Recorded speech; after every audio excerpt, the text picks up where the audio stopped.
Senhora presidente, meus colegas deputados e deputadas, imprensa, não poderia, de forma alguma, como militar da reserva, como filiado do Partido Liberal, partido do presidente Bolsonaro, partido do general Braga Neto, deixar de vir aqui à tribuna no dia de hoje, primeiro dia de sessão desta casa, após o fatídico, lamentável episódio para a democracia, para a história brasileira, que foi um ato, no meu ver, arbitrário, desnecessário, desmedido, deputado Joel da Harpa, executado no sábado pela manhã, lá no Rio de Janeiro, mais especificamente no bairro de Copacabana, na casa de um general 4 estrelas que o levou à prisão.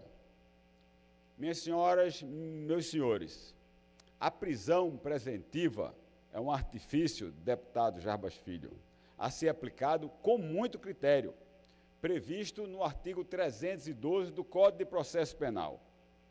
Aplicar a prisão preventiva sob a alegação de obstrução de justiça, no inquérito que já estava praticamente concluído e remetido para a Procuradoria-Geral da República, 10 dias concluído, e sobre acusação de obstrução de justiça, porque o general Braga Neto tinha falado com o pai do delator, o tenente-coronel Cid, o então general, segundo notícias de uma quarta pessoa, tinha ligado para o general Braga Neto para dizer que a delação do filho dele era tudo mentira.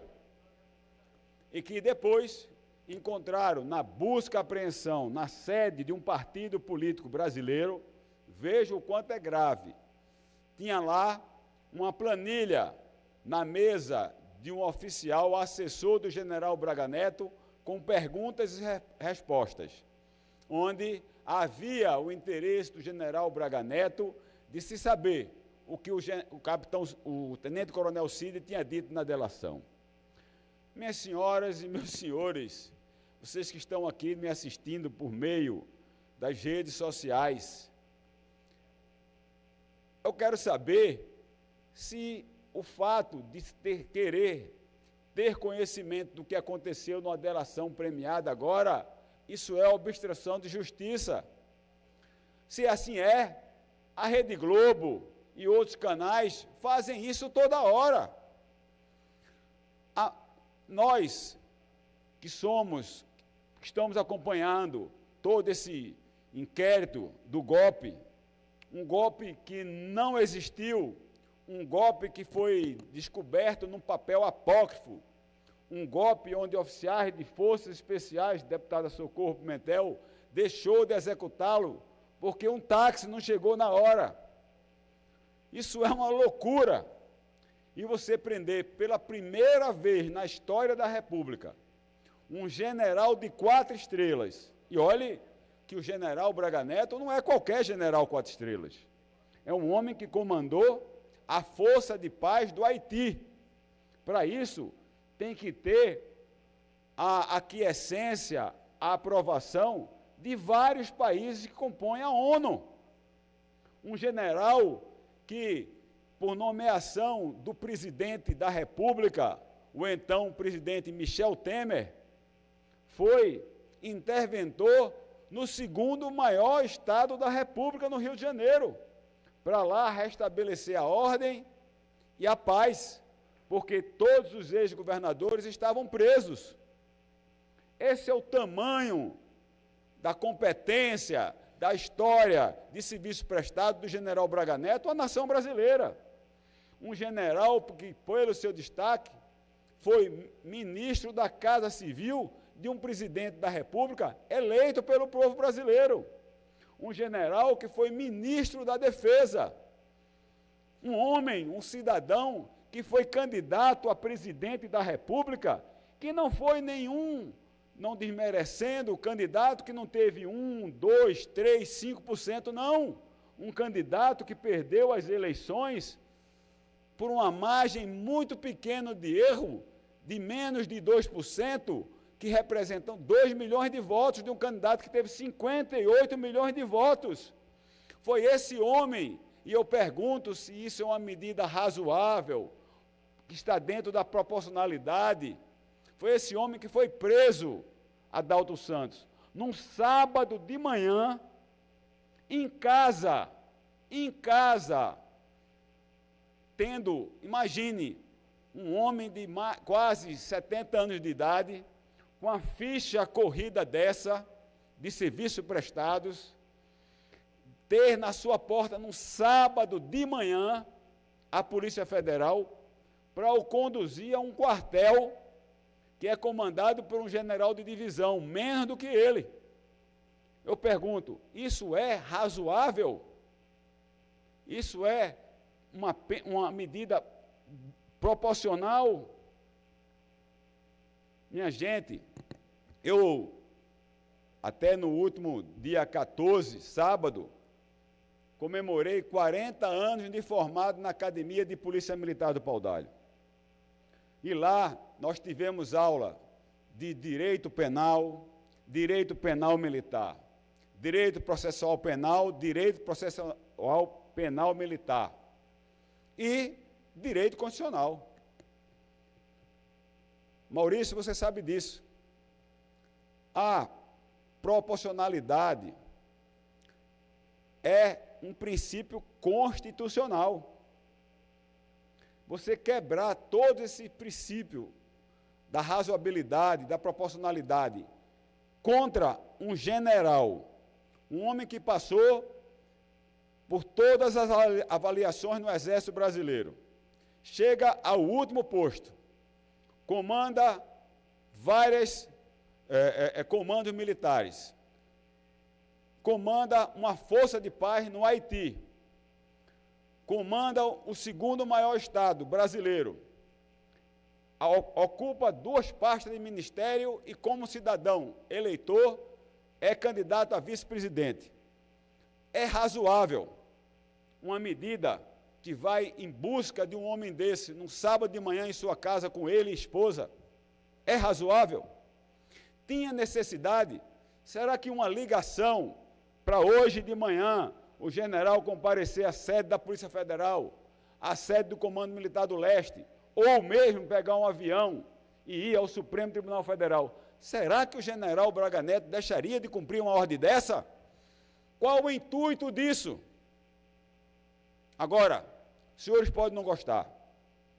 O presidente Lula é omisso.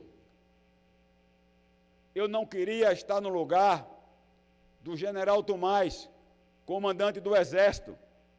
Eu não queria estar no lugar do chefe do Estado-Maior do Exército. Por quê? Onde está o espírito de corpo?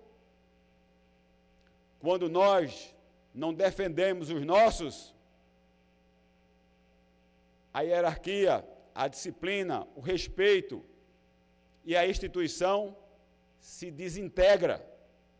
Imagine o que está dizendo hoje o comandante do Exército na Argentina, no Uruguai, nos Estados Unidos. O general Braga Neto tem uma medalha que poucos militares nos Estados Unidos têm. Medalha essa ofertada pelo presidente da República dos Estados Unidos. Isso é um ato que foi publicitado no mundo todo. Aí eu pergunto, presidente Lula, o senhor sabe quem é o chefe supremo das Forças Armadas? A Constituição diz que é o senhor. Como é que o senhor permite que um outro poder interfira no seu, principalmente quando existe uma justiça militar no Brasil? Sabe por que isso ocorre? Porque o presidente Lula é um presidente fraco. O presidente Lula é refém do Supremo Tribunal Federal, que o condenou e depois, quando era necessário, o descondenou, sem nenhuma alegação dos fatos. É um presidente que foi condenado em primeira, segunda e terceira instância, que teve sua liberdade negada pelo Supremo Tribunal Federal e que, depois, por um artifício, foi descondenado e hoje vive refém desta Corte Judiciária. Por isso, não tem autoridade para dar um freio, chamar o feito à ordem e defender as Forças Armadas do Brasil, que ele é presidente. Porque um ato desse não atinge só o excelentíssimo senhor general Braga Neto, não atinge só os oficiais generais da Marinha, do Exército, da Aeronáutica. Um ato desse atinge toda a República e todo o Brasil. Eu, como brasileiro, falo aqui indignado. Aonde vamos parar? Acharam pouco como pegaram um senador do PT. O Renan Calheiros era presidente do Senado, disse: se prepare, de agora por diante vão entrar aqui, vão entrar na Câmara, vão entrar na Casa dos Senadores, sem necessidade. Mande uma autoridade dessa se apresentar, que ela se apresenta. Qual o objetivo? É impor o medo? É impor a autoridade? Minha gente, eu falo com muita preocupação. Se fizeram isso com um general do Exército com um currículo desse, imagine o que pode, daqui a pouco, um delegado de polícia recém-formado, o que pode um juiz de direito de primeira instância que chega no interior. Por quê? Todos esses senhores estudaram ou estudavam num livro de direito constitucional, Vitor, um livro do senhor professor doutor Alexandre de Moraes, que tinha como pressuposto estudar a Constituição, preservar a Constituição. Quando um juiz de primeira instância, que sai muitas vezes aqui da Vida Boa Viagem, faz cursinho, tem condições de fazer vários cursos, e fazer um concurso, sem nenhuma experiência, ele vê ali, deputada Socorro, ou então o prefeito Raimundo Pimentel, tomar uma medida mais austera num momento de necessidade, de autorizar um carro-pipa, de fazer alguma coisa, ele pode achar que aquilo ali foi um descumprimento de uma ordem do promotor ou dele mesmo e decretar a prisão. É assim que a gente vive. Quando se faz para cima, é fácil fazer quem é menor. Então, eu trago aqui a minha indignação como brasileiro. Trago aqui a minha indignação como militar da reserva. Eu não posso, de jeito nenhum, não dormiria se não fizesse essa fala aqui. E quero terminar com uma frase de um médico, que eu até publiquei nas minhas redes sociais. E vai aqui essa frase, um recado para meus colegas militares, ativos e inativos, das polícias, dos corpos de bombeiro, do Exército, da Marinha e da Aeronáutica. A frase que eu publiquei é uma frase, como eu já disse, de um médico, que foi escrita ontem no X. Aspas. Quando a coragem dá lugar à pusilanimidade, a farda se torna mero enfeite. Vou repetir. Quando a coragem dá lugar à pusilanimidade, a farda torna-se mero enfeite.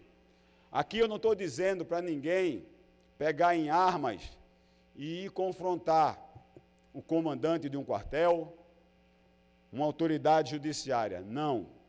Eu estou dizendo para que nós que envergamos fardas, ou que na atualidade ou no passado, temos que registrar a nossa insatisfação por meios legais, com petições, através dos clubes, através de entidades representativas, e exigir que a lei no Brasil seja cumprida e respeitar a deontologia dos cargos.